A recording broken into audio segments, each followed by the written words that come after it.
Hey guys, let's talk about some bookish pet peeves. So I have my coffee, I am ready to do this. I don't normally drink caffeine, so this will be interesting.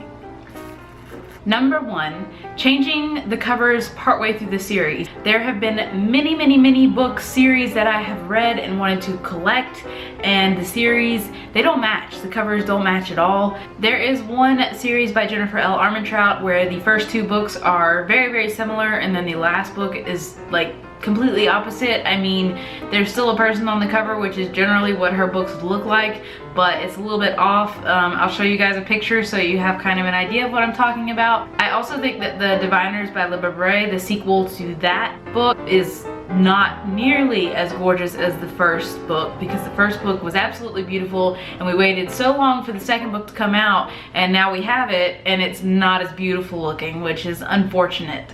Number 2, movie covers. Now, I'm not against people buying movie covers or people owning movie covers. I personally don't like them. I don't like the way they look. I don't like to be able to put a face with a character. I want to do that myself. I want to be able to create the character's image in my mind without someone telling me that this is what they're supposed to look like. So I try to avoid movie covers if at all possible. The good thing is that I typically purchase books before the movie covers come out, so I don't really have to deal with that, but I still do not like it, and I usually don't buy movie covers. Number 3, stickers.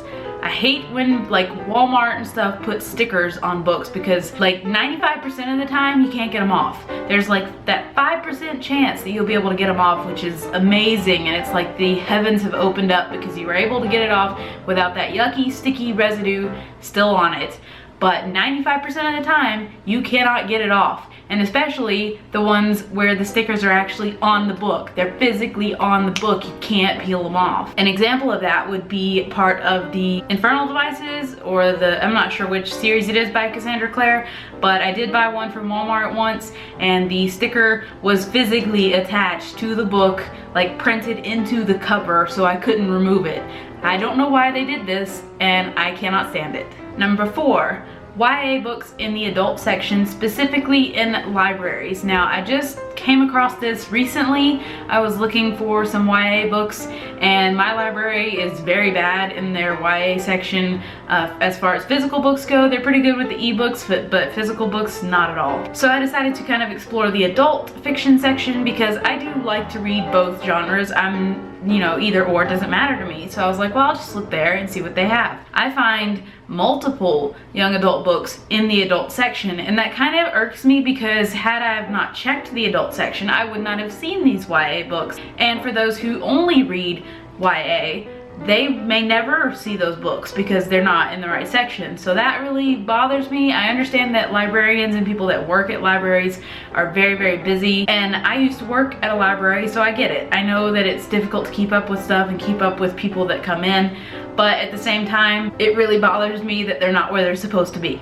Number 5, dog-earing pages. I'm not against other people dog-earing pages per se. I'm more against myself doing it. I will use anything to bookmark my book besides dog-earing a page. I will put a shoe in my book if that's what it takes to save my spot. Usually I use Goodreads, and I have a plethora of bookmarks, so usually there's one lying around my house somewhere. But if not, I will use, like I said, a shoe, a hairbrush, a sticky note, anything but dog-earing the pages. I don't like doing that. I don't know why, I'm not a fan. Number 6, spine bending. I'm one of those people who like my shelves to look pristine, like no one's touched them. I don't understand this, because at some points I'm like, I really wish I had a book that was well loved, that looked really well loved. But at the same time, I don't, because that means that there will be broken spine marks and you may not even be able to tell what the book is, and that really bothers me. I want to be able to look at my shelf, see the spines, know what I've got, without having to pull it out and see exactly what it is, because I can't tell because there's so many lines in the spine. But that's just the way that I am. I think hopefully at some point I will find a book that I absolutely love and it will become my favorite, and I will have a copy that is tattered and torn. I kind of have always wanted that, but I don't want my entire bookshelf to look that way. And the last one that I have, number 7, is grammar errors.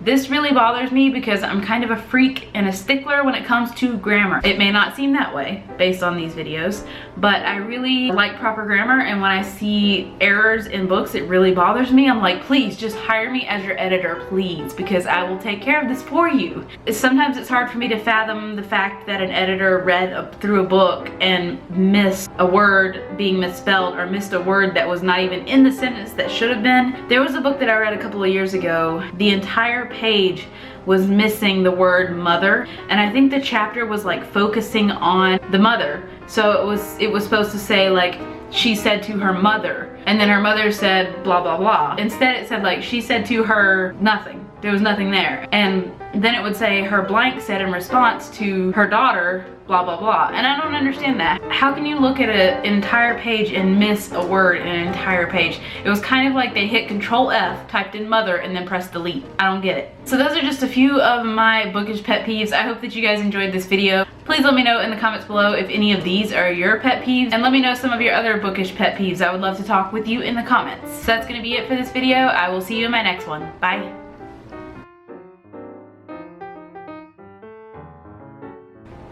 Change of covers part by the Number 1, Bear. Stop doing that. No. Bear, what are you doing? What are you doing? What are you doing? Coffee break. One of those people that like my shit. If I could talk. Okay, let me start that over.